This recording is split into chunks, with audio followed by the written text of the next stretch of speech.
Hello, no one is available to take your call. Please leave a message after the tone.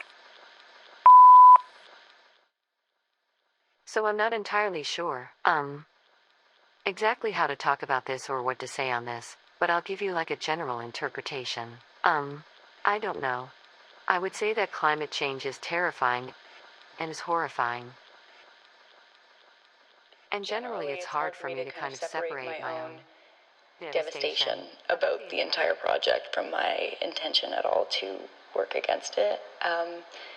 What I think is so extremely sad is that it really seems as if you sort of need to choose between financial stability and actually working in favor of the climate.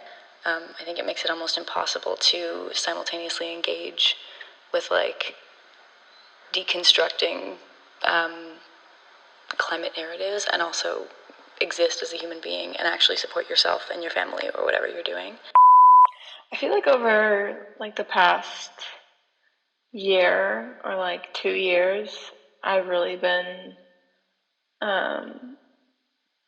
distancing myself from thinking about climate change. I have like spurts of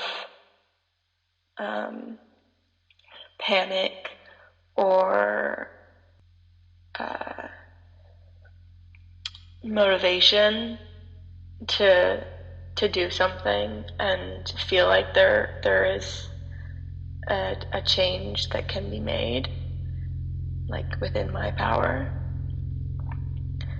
But I never follow through. I always get caught up in my own life. When you like put it into perspective and you see even just in like one isolated location, like one factory, one mine, the amount of resources that are used in a single circumstance, and then you see that just in a day, and then you think about that in a year, and then you think about all the other places that's being used in the rest of the world, and it is very alarming. And I also listened to this podcast from Ologies where they had a doomsday specialist on, basically talking about how there's a 1 in 6 chance that humanity will survive the next century. And I was just listening to it while I was cleaning my apartment, and it honestly just surprised me how at this point I'm not even shocked. It just feels more real every single day that it's very likely that some crazy shit is going to happen in the next like 20 years, and it's just scary to think about being in existence while that is happening. I actually just did a project about how people my age we're not saving. We're not putting money into retirement plans. We're not investing as much. We're not buying houses because we all have this like inevitable dread that we're not going to be there to have those things. And so many of my friends don't want kids because they don't want to have children in a world that's going to be ruined by climate change. And Sometimes I have a hard time imagining the future in a positive light when I think about climate change, and more than that, I just can't really imagine what the world will even look like. It's like the pictures I see today are horrific. To me, that it already looks like an apocalypse. It already looks like complete destruction. It's horrible, like, and it's like I can't stop noticing it. Right now, I'm inside a police station in Essex, this town called Grays. That is because I'm here with George, who is on police station support duty for people who are part of the Just Stop Oil campaign. And these are people who spent the last 24-ish hours in jail the police station are in custody because they have been blocking like oil infrastructure, like tankers and lorries that are driving it and various other things as part of this like actually intervene in the oil infrastructure bit.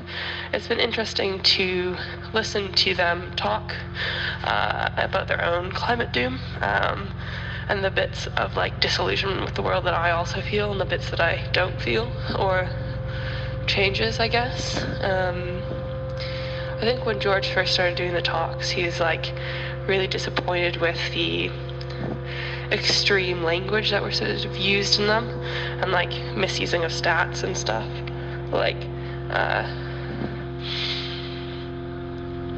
catastrophizing a bit, but it is a catastrophe. But I guess there's different ways you can do that as opposed to build despair and guilt, or build hope and sort of camaraderie. One of the areas that I think I like understand a bit better is sustainability and environmental impacts as they relate to clothing and fashion, because I am doing a textile minor and I just have a slightly better understanding of materials and processes that are required to make clothing. And what I keep coming up against is the fact that there's so much going on in the world of sustainable fashion, and on the surface it looks so exciting. And then when you really think about it, the most sustainable thing to do is just kind of keep the clothing we already have on the earth. And when you think about that, you realize that there's no real financial incentive to convince people to keep their clothes. So we're just sort of stuck in this infinite loop of continuously consuming. And even if those products are more sustainable, it's not stopping the overproduction, which is sort of the main reason we got here. So that's a lot of where my rambles tend to go to, is just sort of feeling at once like everything is on my shoulders, and that I am a person who has to go through my life with integrity and stand by my values. But then even the idea of integrity is so tied in with the privilege to be able to live through my values and the privilege to be able to buy things that are maybe more eco-friendly, or even choose jobs that align with my morals. Actually, by the same it's just podcast, I it's had obviously an overwhelming because the environment is so connected to everything. And when it comes to climate action, I think how much what's kind of been drilled into my head by my mother, and how who's a much big of it is environmental activist, is that kind of course we're not going to be the ones to experience the effects of corporations and things like that.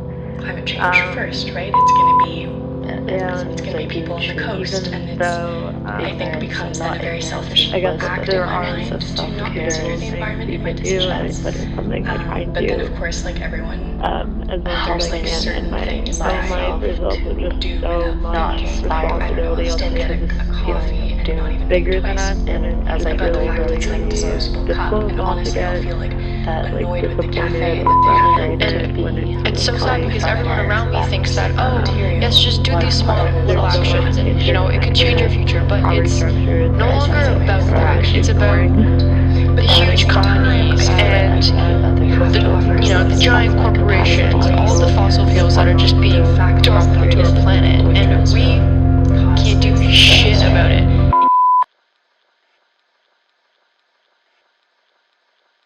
I don't know, I guess the thing that I keep telling myself is that it's important to be part of a community, it's important to have like people you care for and things you love and things you enjoy, so that like even as the world goes to shit, there's like still nice, hopeful things and there's still love. I don't know. But like, I don't quite let my brain accept the sort of catastrophizing that a lot of these people who are, I don't know, putting their lives really at risk to block fossil fuel infrastructure are doing. I don't think society's going to end in 20 years. I think it might as we sort of know it, but it's going to be gradual. And it already is so shit that, like, can get a lot, like, for it to be very bad, it doesn't have to get that much worse. And it's not going to get worse for the rich people, like, and I know that I have access to some sort of spaces that are enclaves and will protect me from the worst of what's to come. That makes me feel guilty, obviously, but, like, I want to figure out ways is to not allow that gaping hole to be too large.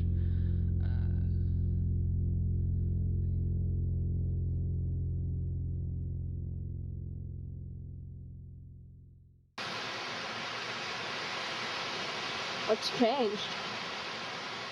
There's just so much less beach over the years.